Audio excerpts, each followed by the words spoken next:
আসসালামু আলাইকুম। হঠাৎ করেই তুষারপাত শুরু হলো।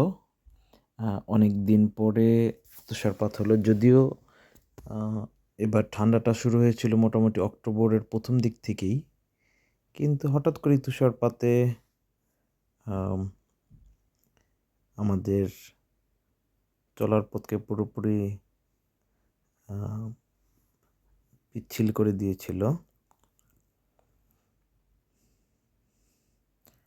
এত পরিমাণে পড়তেছিল যে ২-৩ ঘন্টার মধ্যে মোটামুটি আমাদের বাসার পাশের রাস্তাগুলো, গাড়িগুলো সব একদম সাদা হয়ে গিয়েছে। কিন্তু তারপরও আমাদের কাছে ভালো লেগেছে যেহেতু এটা প্রকৃতির একটা অংশ। এটাকে এভয়েড করা যাবে না। সো খুবই সৌভাগ্য ছিল যে আম অল্প টেম্পারেচারের মধ্যেও তুষারপাত দেখতে পেরেছি।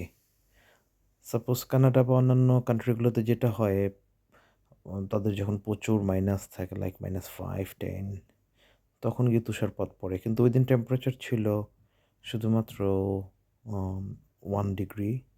তার মাঝে এরকম তুষারপাত দেখার সৌভাগ্য ছিল। হ্যাঁ, ভালো লেগেছে। কিছু সময়ের জন্য ট্রান্সপোর্টগুলো অফ ছিল। আর এরকম জমে বরফ হয়ে যাচ্ছিল। সো সবকিছু মিলে ভালো ছিল। সুন্দর একটা ইভনিং কাটিয়েছি আমরা সকলে।